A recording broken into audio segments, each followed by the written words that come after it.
Okay, excellent. Now, one of the things with age is you tend to have to rotate between glasses and no glasses. So I'll pop my glasses on now to get going.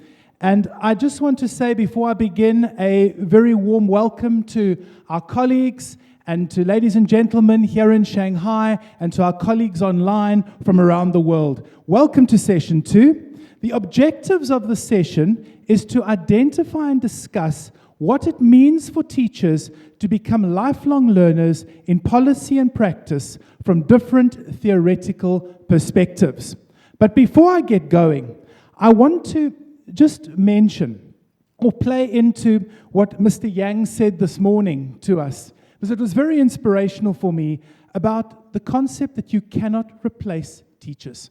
That was the first important message I got this morning. And where I go to with this is I had a colleague of mine who was having a bit of an existential crisis. He was all wrapped up in this fear of AI coming along and replacing teachers and teachers being redundant. And he had these statistics of how projecting into the future all these careers would be removed. But and after discussion, the fact of the matter is since the dawn of time, society has changed and there have been challenges that have presented. Today we sit with global warming, AI, the list goes on and on. But every society has always had challenges. And it has been the teachers who've had to respond. The teachers work at that coalface of being able to transform education and to try and integrate the challenges of society and develop the youth and carry them forward. But there's a caveat to that. And I go to what Mr. Yang said as well, about the journey is never complete. A teacher cannot qualify and feel, well, I've arrived. I'm ready to just teach for the rest of my life. It's about them engaging with the challenges of the time, with the innovation, and becoming those lifelong learners. And I say that as a teacher myself. You never stop learning. And even sitting today, watching as the session progresses, there is learning and innovation and change happening all around us. So without further ado, I'd like to introduce our first speaker today. That is Professor Christopher Day, who's Emeritus Professor of Education in the School of Education at the University of Nottingham in the UK. Sir, if you could please come forward.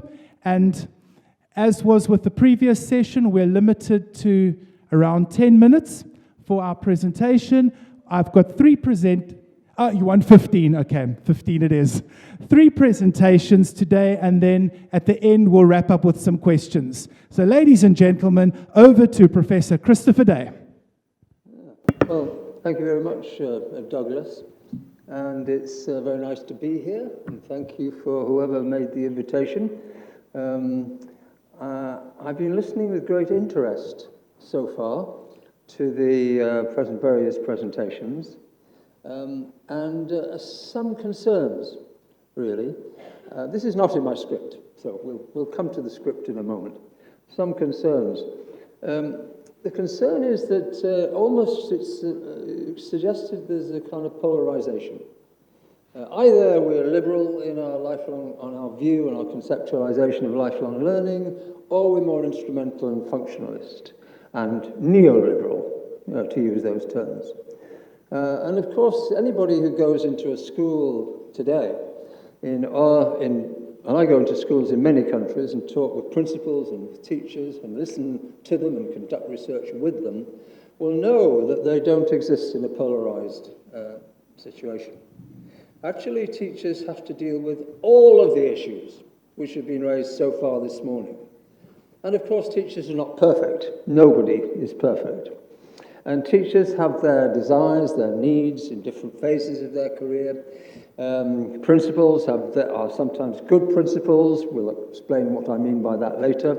And teachers are not always good teachers.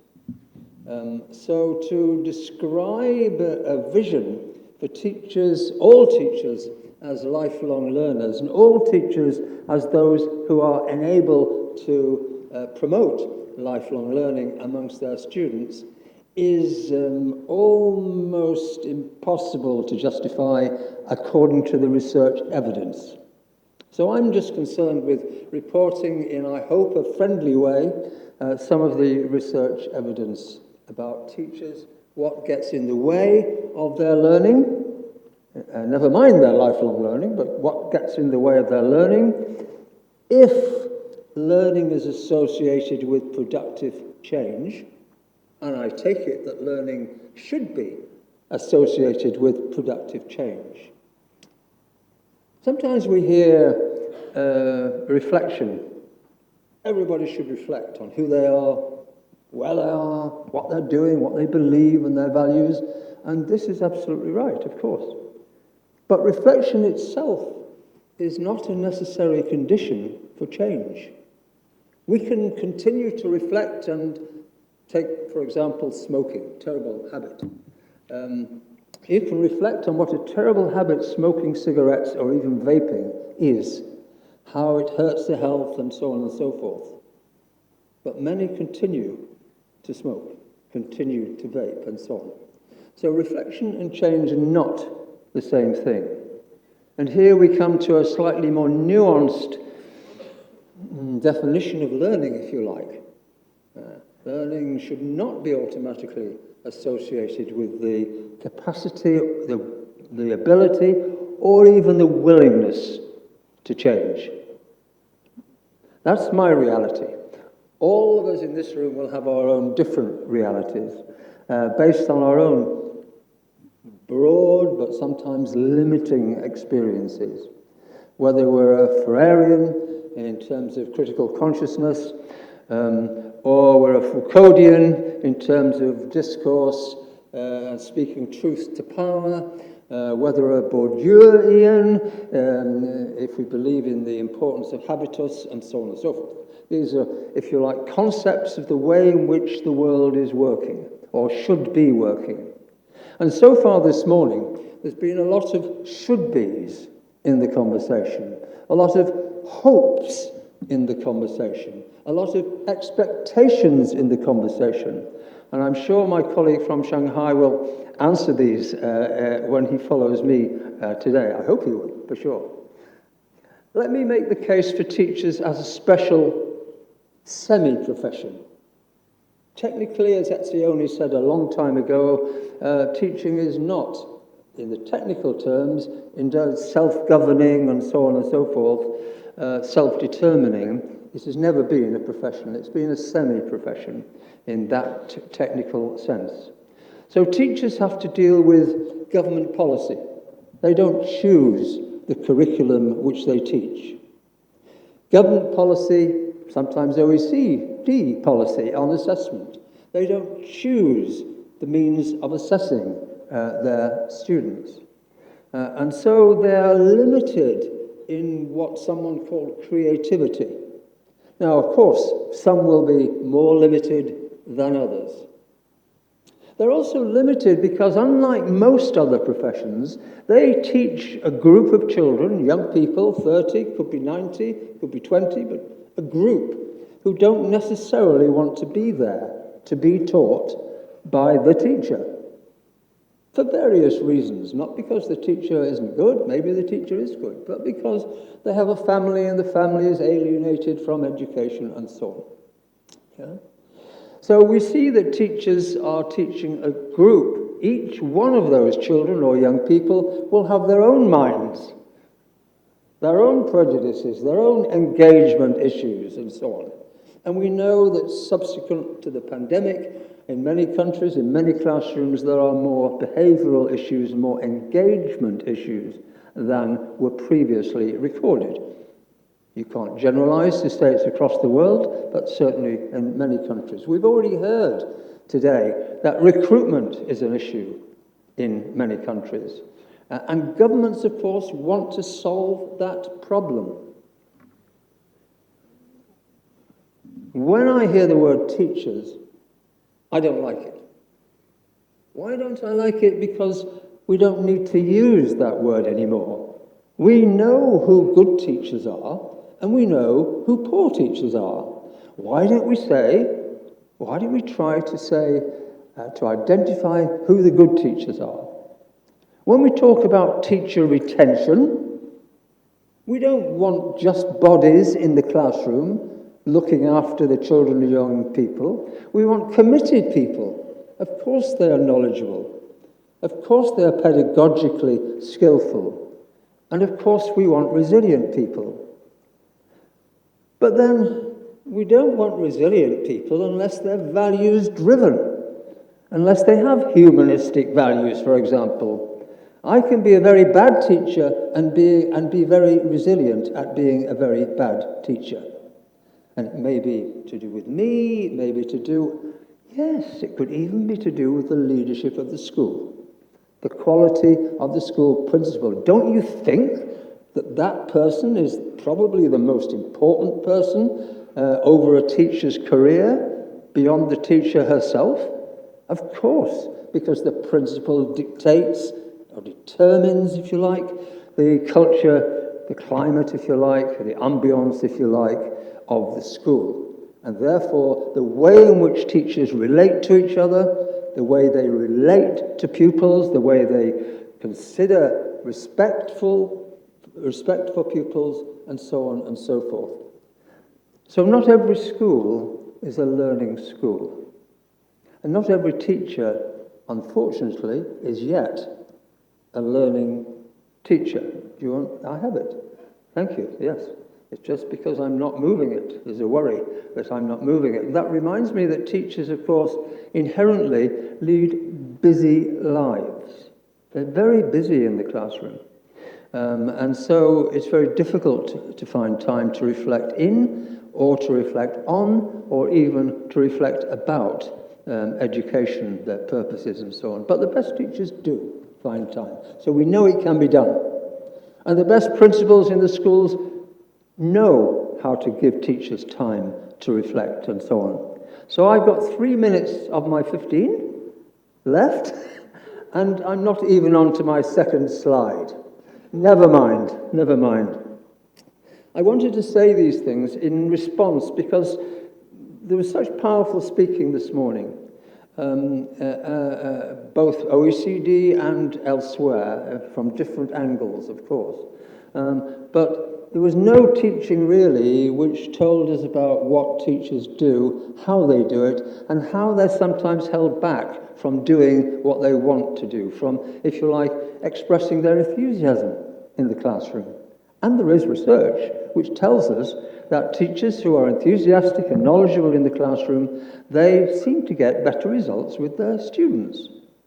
So it's in our interest that the well-being of teachers is supported in schools. It's in our interest that the capacity to draw upon resilience when necessary is supported by the principals in the classroom. We can't talk about lifelong learning without talking about those things. We had something from Schleicher about the rise in self-efficacy as a result of collaboration.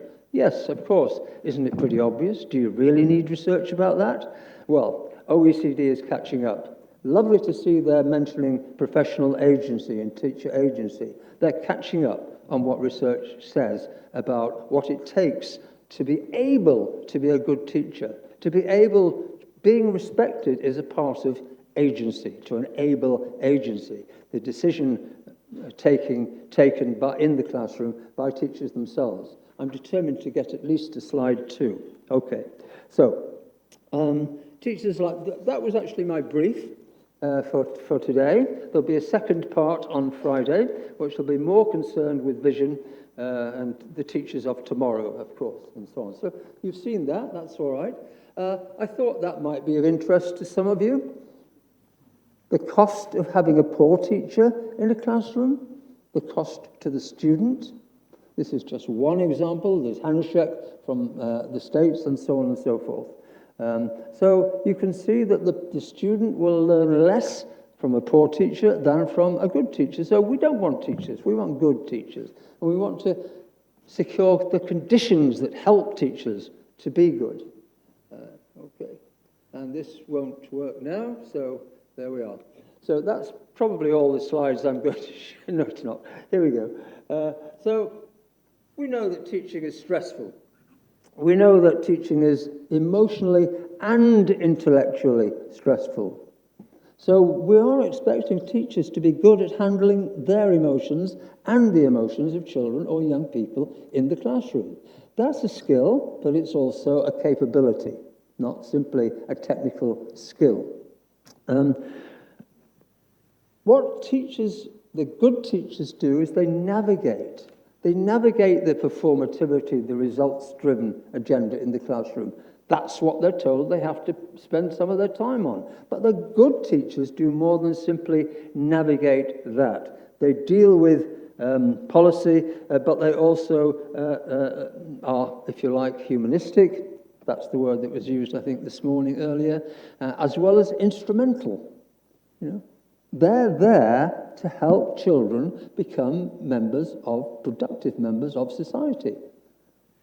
Not simply to teach a subject or an area of work.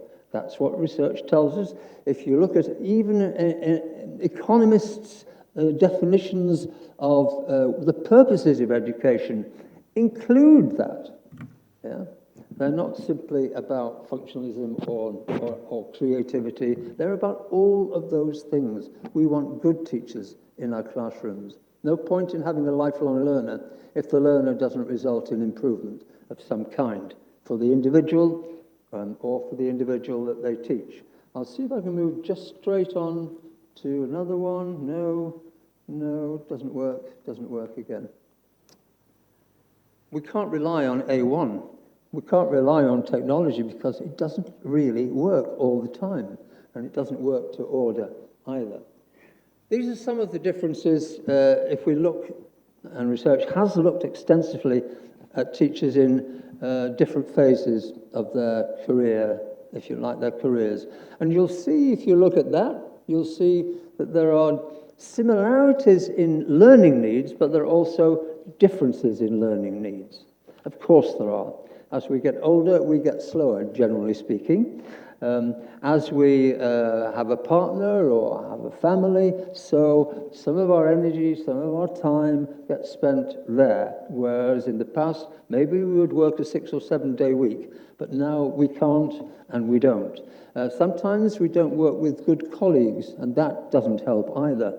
Sometimes those who teach in what we might call schools in challenging circumstances, from families with, if you like, economic, social, and emotional problems, it's easy to understand that those teachers require special skills and special qualities and probably become much more stressed without the right kind of leadership of the school than those who work in much better and more advantaged children from those communities. So there are differences there, we would say. There are a couple of myths, and then I will finish, because unlike some others this morning, I intend to keep to time. I'll try at least. There used to be a theory, some of you may still remember it, called, it began with teachers as being novices and ended with teachers becoming experts. They became advanced beginners in between, competent, and so on and so forth. Research suggests that that theory is not true. It's a false theory when you look at the empirical data, if you like. That teachers vary. It's not an upward trajectory from novice to expert. It's a variation. It's up and down and up and down, much like most of your lives, I guess, certainly mine. And so we must, if we're going to teach, if we're going to encourage lifelong learning among teachers, then we must take account of their different learning needs and different abilities and capabilities in different phases of their learning lives. And look, last of all, it's not last, but it's last that I have the time to say. But last of all, we must remember that teachers work in an organization. They're not free to do what they choose to do according to their own decision-making abilities. And the organization, I'm not now talking about universities. Universities only have teachers for a very short time of their working lives. And of course they're doing important things in pre-service and so on. But it's the school which counts, or the schools which count. And there are different conditions in different countries. Sometimes, as in China, for example, teaching is a very stable work to have, and so teachers may be said, and it has been said, that despite the 10 to 12 hours of direct classroom teaching that most Chinese teachers have, they still really are stressed because they're doing other things, of course, and so on. So, but I also hear that since there's there's fewer jobs now for teachers in Chinese schools. You've been so efficient in China that you've produced very well, many of them. There's unemployment. It also may mean that those in schools feel even more secure and less likely to learn. So, to end, well-being, of course, we've defined it. Relationship between work enthusiasm and emotional exhaustion. Resilience is not a trait. It can be developed, and the best schools do develop the resilience of teachers, and that happens. And that's, I'd like to say that if we're going to conceptualize teachers and teaching, and maybe I'll talk more about this on Friday, if we're going to conceptualize this, we should go to human systems theory, right, which is based itself upon complexity theory. And so we have, I'll call them layers of influence. There's the macro system. We're all familiar with that term. There's the meso system. There's the exo system. There's the micro system. And there's the chrono system. So change over time. We talked a little about this morning. Now, it's tempting to think of those as levels, multiple levels, if you like. I would ask you, as a takeaway from this, to think about conceptualizing lifelong learning as taking place in complex layers of the environment, in the microsystem, in the mesosystem, in the exosystem, in the macrosystem, and of course over time in the chronosystem. And it's those teachers who can navigate their way between and within those layers of change who are successful. Thank you very much.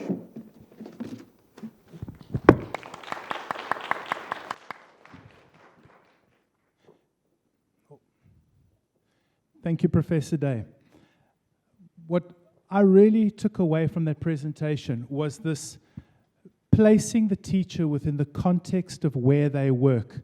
It's not about an overview of projecting what we can do for teachers, but to understand the dynamics of what it is to be a teacher, the challenges they face, their unique contexts in which they operate around the world, and the interface that they have with people like the leaders, like the children, like their own families as they progress through their lives. And an understanding of that complexity which layers the experience of what it is to be a teacher, rather than just an overview on let's project how we can develop teachers. A very powerful presentation. Thank you, Professor Day. I now move on to Professor Iveta Silova, who's a Professor and Associate Dean of Global Engagement at Mary Lou Fulton Teachers College in Arizona, at Arizona State University in the USA. Please, a warm welcome to Professor Silova. Thank you. Thank you so much. And you have just over 10 minutes for your presentation. Thank you.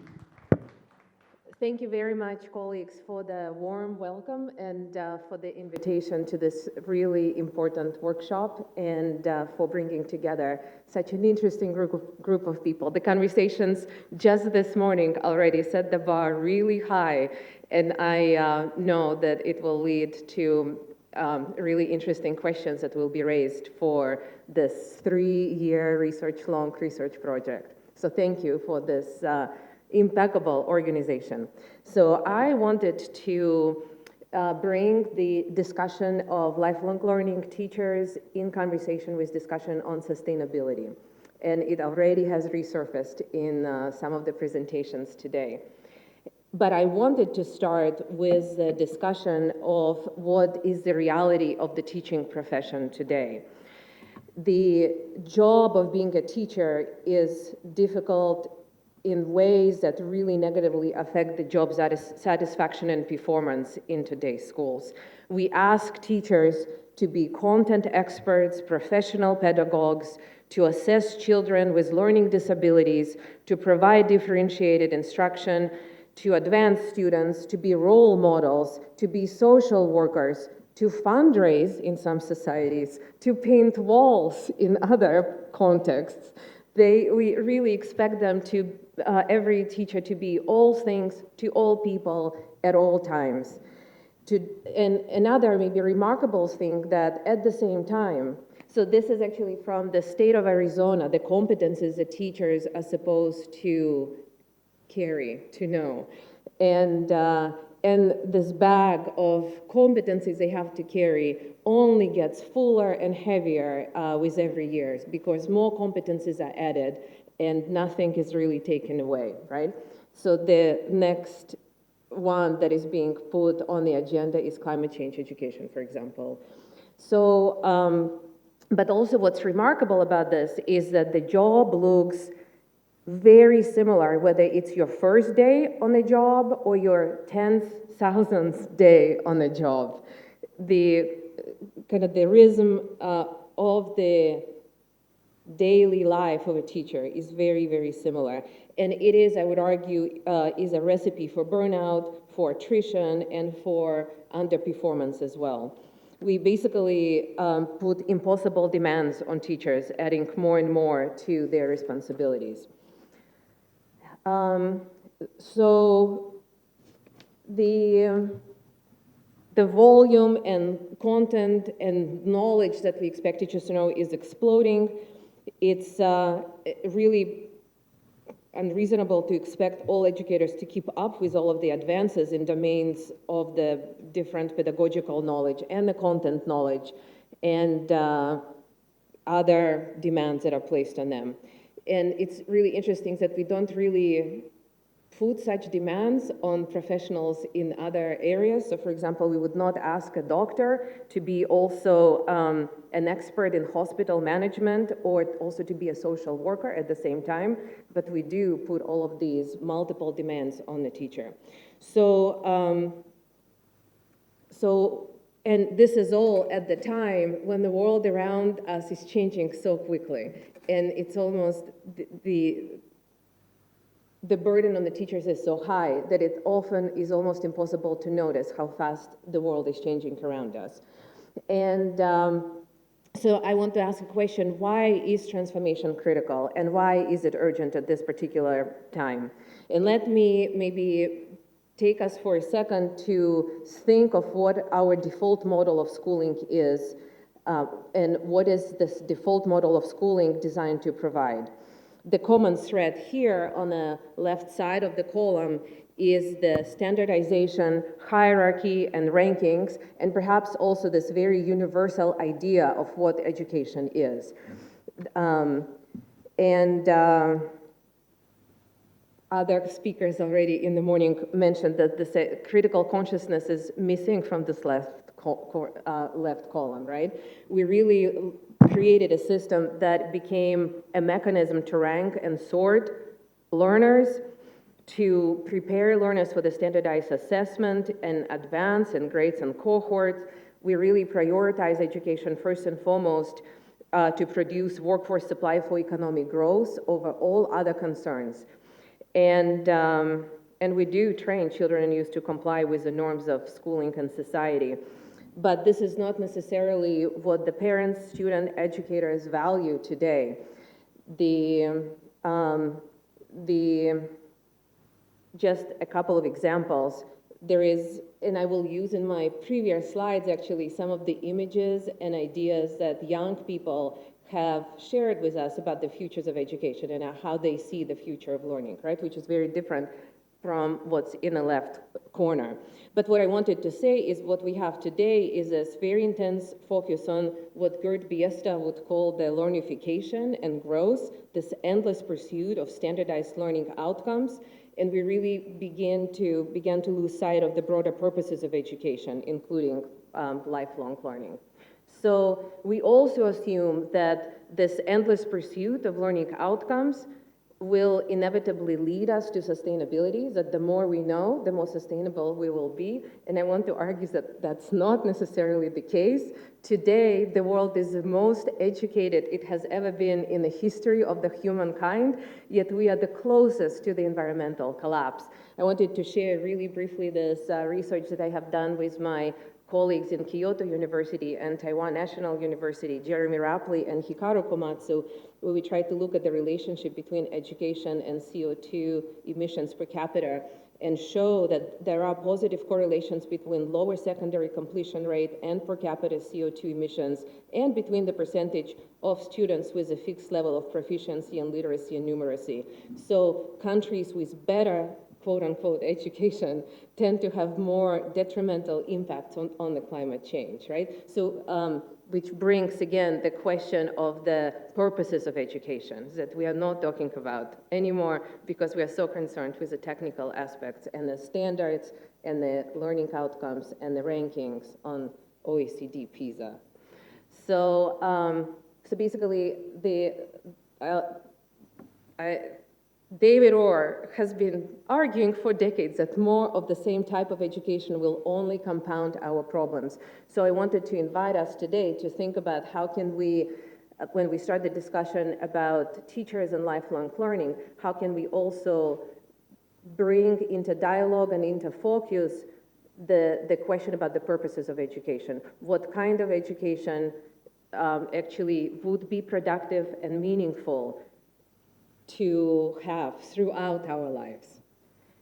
And very quickly, I'll have 3 more slides that I will really go very fast through. So I would like to propose that it's a really urgent time to activate a cultural shift in education, and the teachers do play a very critical role in activating this cultural shift. And these are some of the images that I mentioned that young people from around the world shared with us in terms of their visions of learning futures, which I wanted just to put on the background for us to keep in mind as well. But just a few things. It's so critical to delink education from the logic of economic growth and redefine education in broader ecological terms, to really acknowledge that the human and planetary and more than human fates and futures are so closely interconnected. We cannot lose sight of it when we talk about the lifelong learning as well. And again, using the words of Gerd Biesta, how can we move education from child-centeredness to world-centeredness, where we really place ourselves, really see ourselves as part of the broad ecological community and begin to learn with the world and not only about the world. So that really would mean also reconfiguring pedagogies, and as other colleagues mentioned today already, thinking about lifelong learning and life-entangled teaching and learning as well.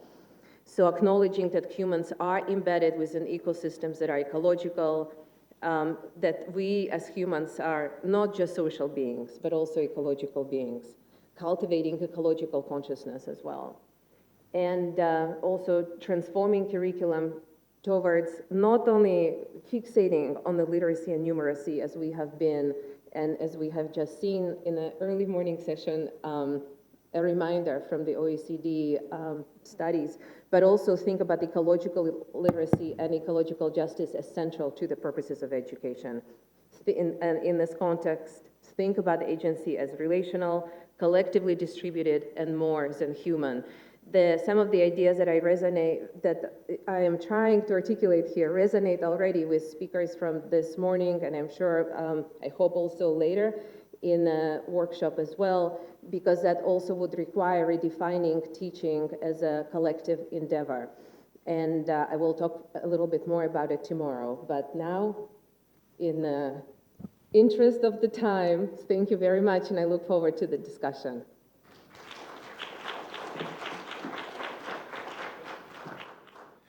Thank you, Professor Silova.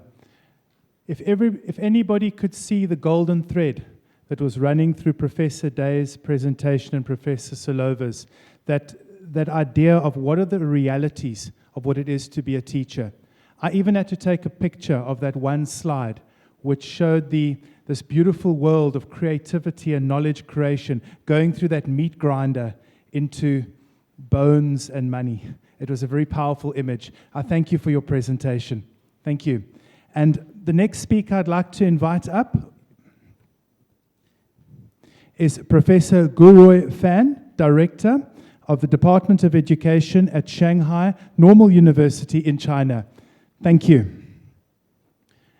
And so you have just over 10 minutes for your presentation.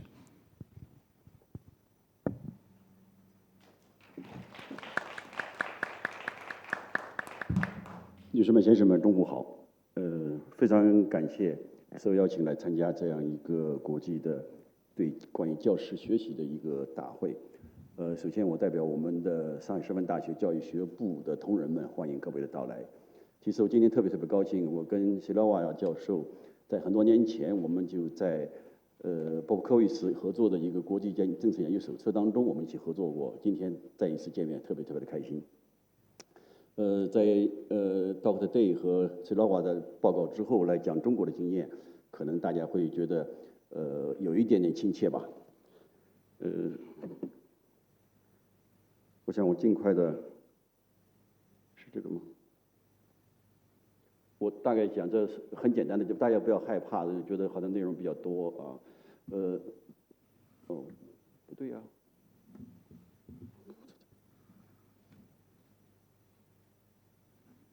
No.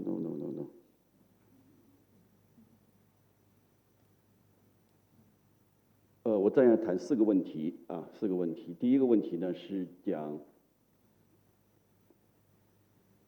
就是我觉得东西方之间尽管在文化上存在着差异，但是我们坚持一个人的终身学习的思想却是相通的啊，相通的。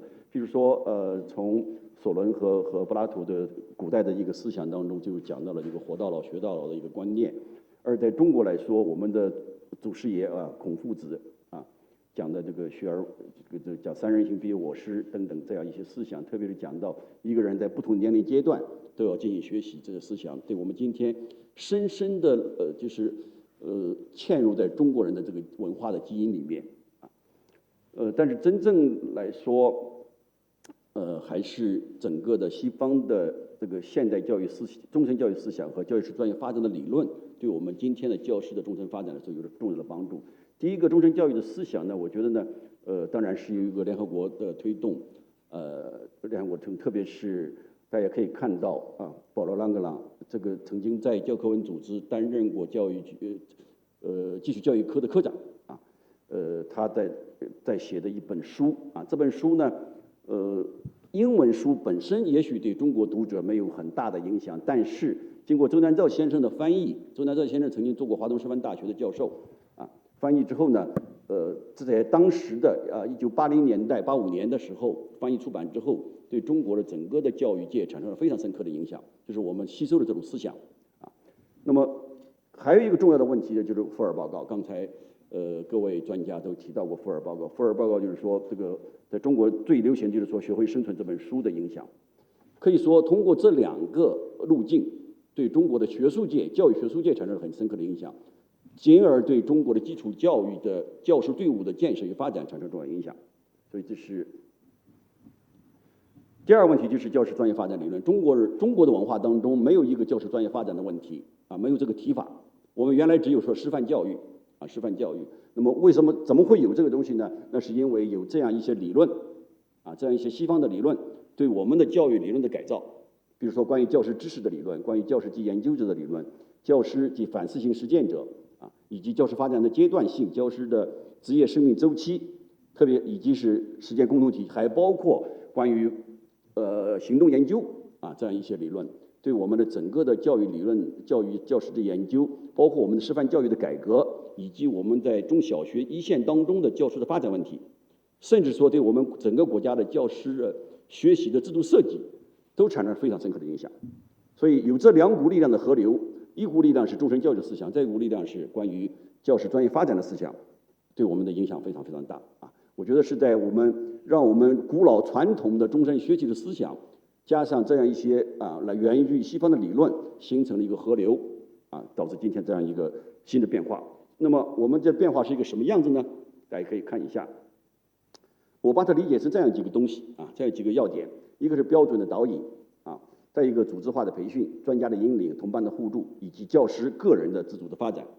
个人自主发展这样几个关键概念。首先问题就是说，我们对教师有一个国家的要求国家的要求。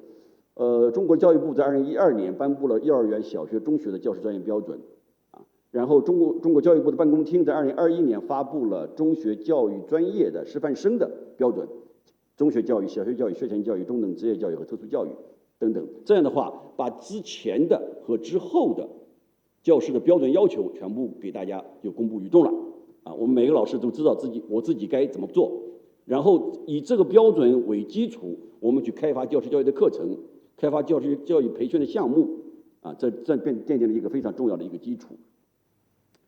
那么其实在这个过程当中呢，在怎么做这件问题上面呢，我觉得我们在4个要点上面就是做的非常的就是有机的去展开来的。第一个是有组织化的培训有组织的培训从国家层面来说我们有国培计划就是国家级的培养的计划，还有一个大学的委托培训，像上海师范大学会接收地方教育行政部门、地方学校去进行一些培训，还有省级的培训、县级的培训。我们有非常非常独特的以学校为单位的校本培训。那么这些培训当中，既有综合化的培训，也有一些专题的培训。那么这些专题的培训包括什么呢？比如说国家新出版的新教材、新课程要进行培训，有专门对老师进行科研方法的培训，有班主任的培训、教研员的培训，也有比如说针对农村教师的专题培训等等等等。这是一个有组织的培训。那么第二方面就是专家的引领，这个专家呢是来自于几个方面一方面是来自于说大学跟中小学的合作，就是大学的专家、大学的教育专家和大学的学科教育专家比如说化学教育专家、物理教育专家，去和中小学老师形成一个团队力量这样一个培训。再一个，在区域当中有名师工作室，就是说这个名师工作室是什么概念呢？就是说一个区域里面的最优秀的学科老师大概这样的人基本上都在什么地方呢？在那个区域的教育学院里面任职，他们来担任培训。再一个，教研制度。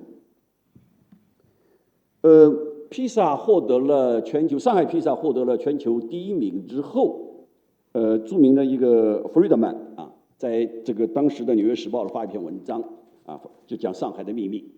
这秘密是什么呢？这个秘密就在于说，上海中国有一个教研制度有个教研制度，就是说我说这个以教师为教育学院牵头的这样一个组织中小学的这样一个制度。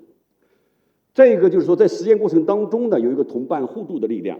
这个同伴互助的力量包括什么呢？以学校为单位的校本的教学研究。这个校本的培训和校本的研究有时候会有一个交叉但是呢，它主要是以如何进行教学为对象的。那么也有跨学科的，就是不同学科老师之间比如说我们一起来研究某种教学方法那么也有教研组，以学科为单位的教研组和以课程单元为基础的备课组。就这样的话，把整个教学的内容能够串起来了。那么最终所有这一切都会落实到谁身上呢？落实到每一个老师个人身上。那么老师的个人身上，我认为他是既是一个学习者，又是一个反思者，又是一个实践者又是一个研究者，是这样一个过程所以说在实现教师的自主发展。那么对每一个老师来说，他是在整个的框架里面在每一个不同的时期，按照自己的发展的需求来实现自己的一个路径。那么这样这些老师呢，要学什么内容呢？就包含着这样一些复杂的内容。当然刚才有大家讲到一个道德的问题教师职业道德和伦理规范我们就这个放在第一位的其次是国家的这个法律政策，就是宏观的教育改革的政策。那么他需要学习教育学理论。当然在大学读书的时候他可能会学过，但是他会不断的更新。那么也有很多学科的知识，就是他所教的中学的学科知识、中小学的学科知识。那么这些学科知识也可能会包括国家标准新教材的设立等等。那么他需要进行经验的和技术方面的提升。那么这里面也有针对儿童的这个心理健康教育和班级的管理，那么也有教学过程方法的设计和研究，围绕这些内容展开。那么如果是专题培训的话，可能是围绕其中的某一个问题来展开。如果综合培训的话，可能是包含其中的某些方面。那么在这种模式下面，我们的老师会得到很好的发展。那么这个发展过程大致是这样的，一般来说，新手老师，我们师范大学毕业的学生去做老师了 ，OK， 做老师之后呢，他会1到3年的时间，接下来有一个进步，不断的提升，最终，那么这里面可能有些老师不适应会离职的，但是真正他适应了之后，就已经做得就非常好了，那么一直到最后他离开这样一个工作岗位。这里面这些老师，我们把大致分成三个类型，合格的老师、成熟的老师和资深的老师。那么总结一下，就是说，基本上我们的做法是顶层的设计，国家层面的顶层设计和基层实践的结合，标准化的导引和保障措施结合，全面培训和专题培训结合，之前培养和之后在职发展一体化，大学、政府、教育学院、中小学教师、中小学的合作，最后是专家引领、同伴互助、自主发展这样一个过程。在今天这样一个时代，我们面临的挑战，刚才大家讲到了很多问题，就 AI 的问题。我觉得中国是一个尊重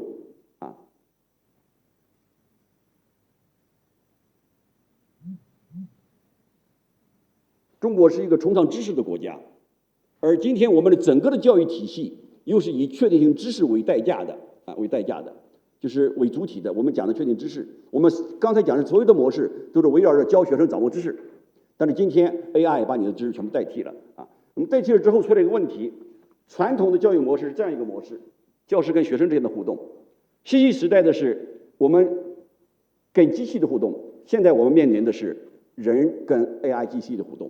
那么这就带来一个极大的问题，可以说我们不只是说人工智能赋能教育，而是人工智能要彻底的改变我们的教育，也就是说要彻底的改变我们教师的学习的内容和方式，以及我们教育教学的使命。好，谢谢大家。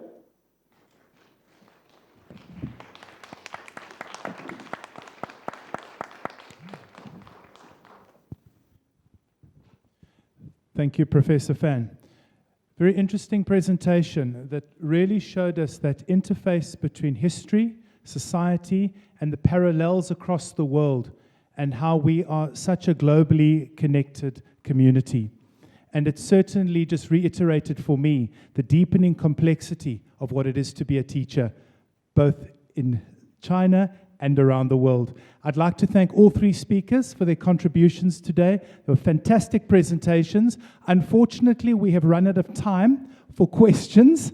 So what we will do is, as we find time after lunch, we will then open the floor and pose questions to our presenters. Thank you so much, everybody. It was an absolutely fantastic session and my honor to host it. Thank you.